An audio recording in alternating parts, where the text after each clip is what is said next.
వీక్షకులకు స్వాగతం, నమస్కారం.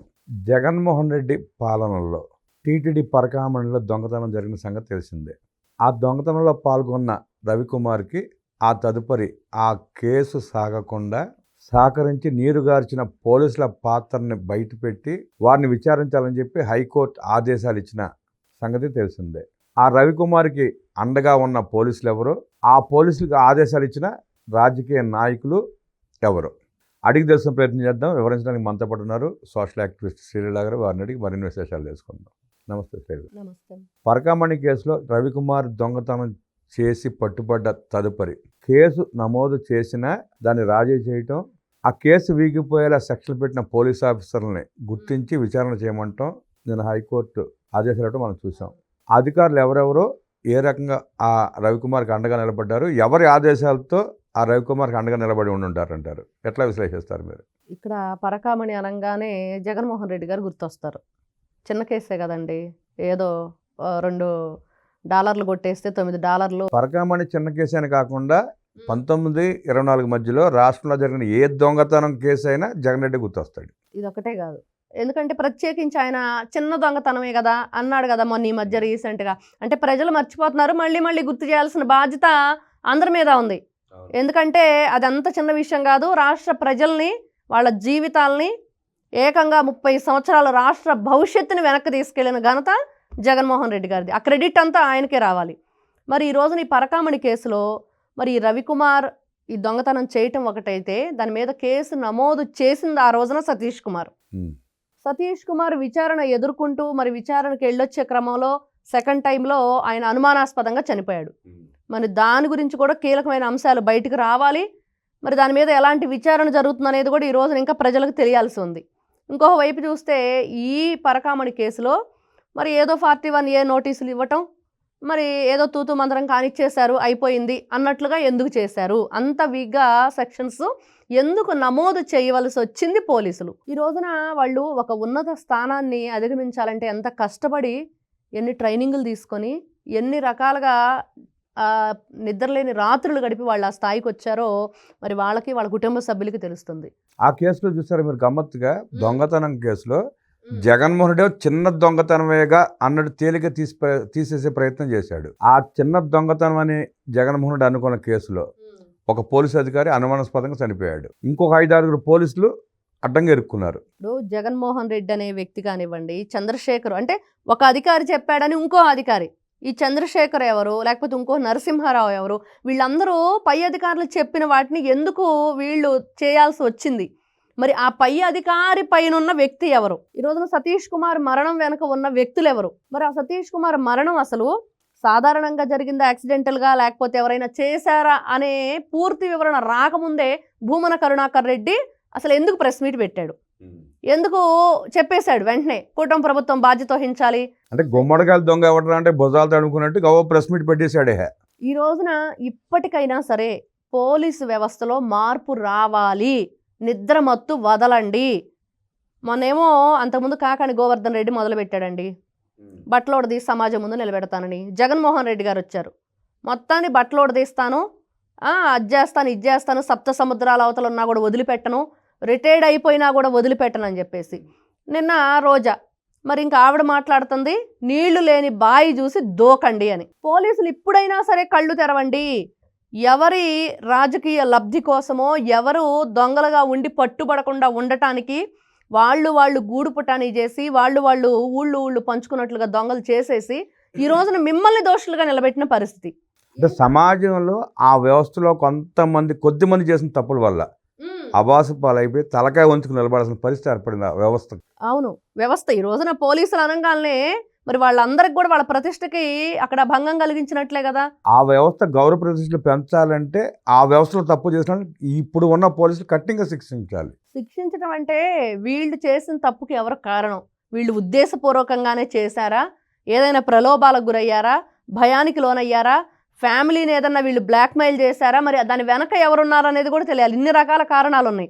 మరి ఈ కారణాల వెనక ఉన్న వ్యక్తిని కూడా బయటకు లాగే అవకాశం వీళ్ళే ఇవ్వాలి. ఇప్పుడు చెప్పాలి, వాస్తవాలు చెప్తే నిజంగా మేము ఉద్దేశపూర్వకంగా చేయలేదు, ఇదిగో ఇలాంటి ప్రలోభాలకు లోనయ్యామనో, ఇట్లాంటి భయాలకు లోనయ్యామో చెప్తే మరి దానికి సంబంధించి ఆ వ్యక్తులు ఎవరు అనేది వస్తుంది, అక్కడ వరకు అది ముగిసిపోతుంది. అలా కాకుండా ఏళ్ళు తరబడి ఇంకా అసలు సంవత్సరాలుగా ఇవి ప్రొలాంగ్ అవుతూనే ఉంటాయి. వీళ్ళు ఈ విధంగానే పొడిగిస్తూనే ఉంటారు. అంటే ఒక దొంగతనం కేసులో ఎంతమంది సీనియర్ ఆఫీసర్లు పాల్గొన్నారంటే వాళ్ళంతా వాళ్ళు పాల్గొని ఉండరు. ప్రభుత్వ పెద్దలు చెప్తే తప్ప వాళ్ళు అంత తేలిగ్గా ఆ దొంగతనాల కేసులో ఇన్వాల్వ్ కారు. ఆ దొంగలు కాపాడే ప్రయత్నం చేయరు.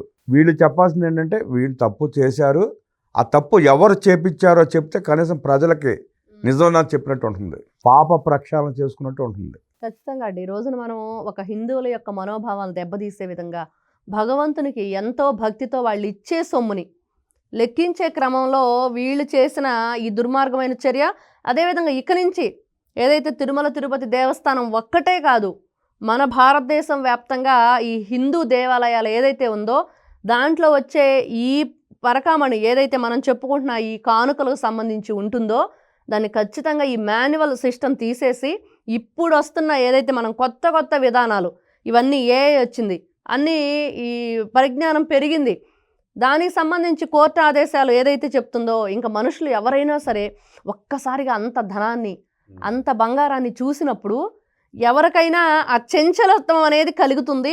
ఆ కలిగించేది కూడా మనమే చేస్తున్నాం కాబట్టి ఇట్లాంటి ఆలోచన కలగకుండా ఫస్ట్ అట్లాంటి వ్యక్తుల్ని మనం ఎలో చేయకుండా ఉంటే, ఈ మిషనరీ ద్వారా ఈ లెక్కింపు పద్ధతి ఇట్లాంటి కొత్తవంతా కూడా అప్డేట్ అయ్యింది కాబట్టి దాని ద్వారా ముందుకెళ్తే బాగుండిద్ది అనేది.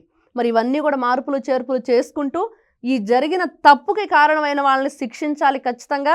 ఎవరైతే ఈ పోలీస్ ఆఫీసర్లు ఉన్నారో మరి వాళ్ళకి ఈ రోజున వాళ్ళ ప్రతిష్టకి ఎట్లాంటి ఆటంకాలు ఏర్పడ్డాయి, వాళ్ళని దిగజార్చే విధంగా ఒక న్యాయాన్ని ధర్మాన్ని కాపాడే వ్యక్తులుగా వాళ్ళు ఉండవలసి వచ్చి ఈ రోజున వాళ్ళు అధర్మం వైపు నిలబడ్డారని చెప్పేసి వాళ్ళు ఇబ్బంది పడుతున్నారు.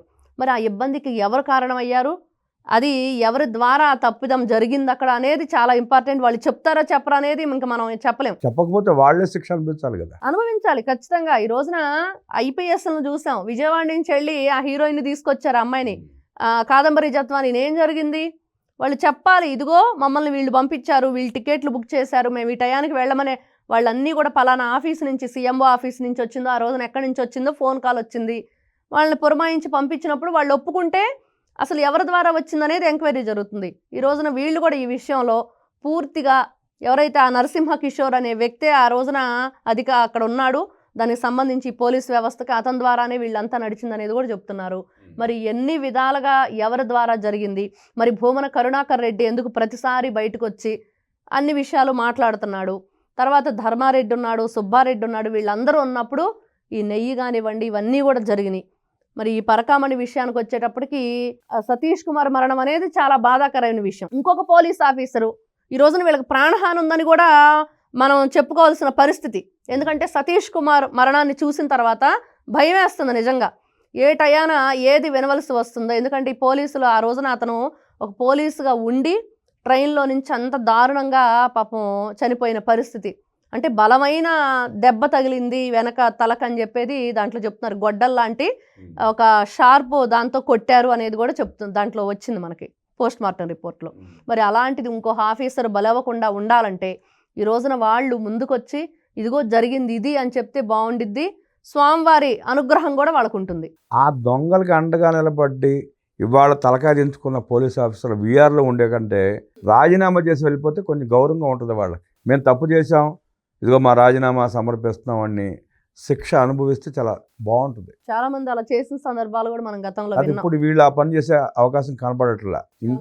ఇంకా నిస్సిగ్గుగా వాళ్ళు అలా వ్యవహరిస్తూనే అలా ప్రవర్తిస్తూనే ఉన్నారు. ఇప్పటికైనా హైకోర్టు సూచనల ప్రకారం ఏ ఆధారిత లెక్కింపులైతే పరకామణి లాంటి ప్రాంతాల్లో దుర్వినియోగం కాకుండా స్వామివారి నగదుని కాపాడినట్టు అవుతుందని, ఏదైతే రవికుమార్కి అండగా నిలబడ్డ వ్యవస్థలోని కొంతమంది దుర్మార్గులు వారంతటా వారు నిజాలు ఒప్పుకొని ప్రజలను క్షమాపణ కోరి స్వామివారిని క్షమాపణ కోరి వాళ్ళ ఉద్యోగానికి రాజీనామా చేస్తే సమాజం హర్షిస్తుందంటూ విశ్లేషించిన శ్రీలా గారికి ధన్యవాదాలు తెలియజేస్తూ నమస్కారం.